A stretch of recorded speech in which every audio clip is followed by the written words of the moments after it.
Hi guys, so one of our members asked us about what can we do to get our clients not to work so much in their necks, and all they're focusing on is the fact that their neck is working. So there's a couple of things that I really want you to go through that I think is really important because this happens to all of us. First of all, your neck is supposed to hold your head up. When you're doing abdominal work and you are not supporting your neck by either interlacing your hands behind your head or putting something behind your head, you have to actually have your anterior cervical muscles working. But we don't want the cervical muscles to be dominating the experience. So we don't want them to feel like this is all they're focusing on, that they can't even be aware of the fact that the abdominals are working intensely or mildly or moderately. So why would they really be struggling with neck? Well, one of the first things is they don't have enough mobility in the thoracic spine to bring them up to that level of flexion where just that section of the head is acting against gravity. They get to this point where they're stuck here and this whole section here is being pulled down by gravity.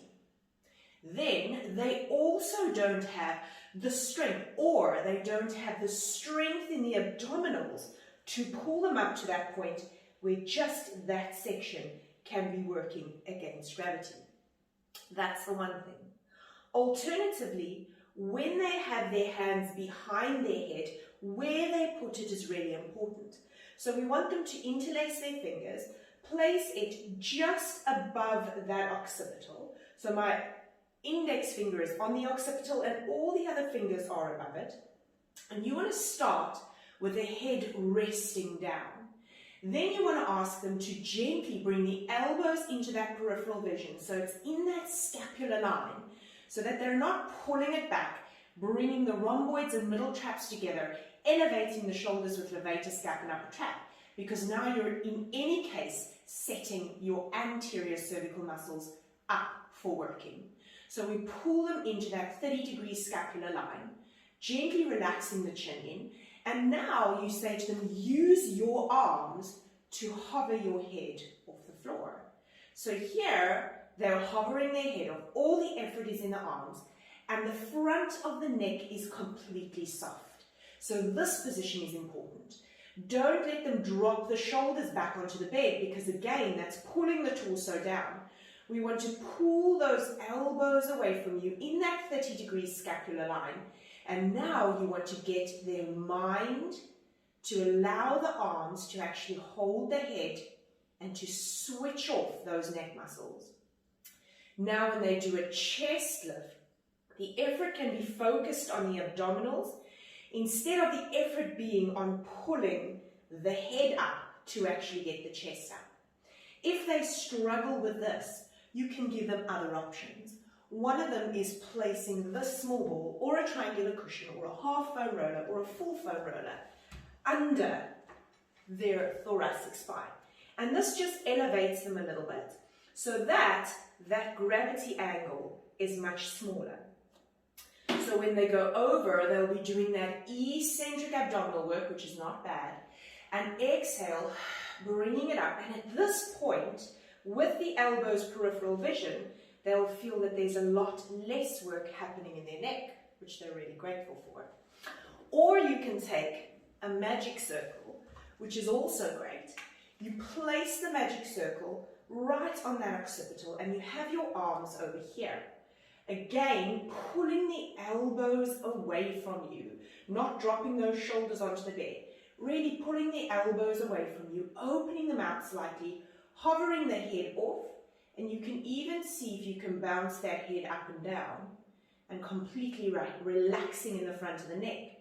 And then having the accent on the abdominals, the arms keep the same amount of pressure and gently lower. You can even have them press their head back into the circle to really release in those anterior neck muscles and then gently lowering it down. But you actually want them to work in the front of the neck. You want this to actually get stronger. So you can alternate it for yourself between doing work here just doing a couple of those, doing work there so that these can actually work, elevating them, doing things where your hands are behind your head for 5, and then reaching your hands in front of you for 5, because you really want the anterior neck to actually get stronger, because people tend to think if my back is working, something's wrong. If my neck is working, something's wrong. But we actually have to work these muscles as well. You just have to decipher whether it's flexibility in the thoracic spine, they're not able to flex, whether it's the fact that they actually have weak abdominals, which is why this is working so much, whether it's the elbow position or the shoulder position that's creating so much work in the neck. And you can change that by just elevating the torso slightly so that this doesn't dominate, but this has to work. Try and get it not to work when you put the hands behind the head. And this is possible when you tell them, let your arms hold your head. That's what you want. This is really difficult because people don't know how to switch the muscles off that are always carrying tension and that are always carrying stress. So there's a couple of modifications and a couple of reasons why people really dominate in their necks, knowing that they should actually be working in the neck because you're lifting your head off the mat.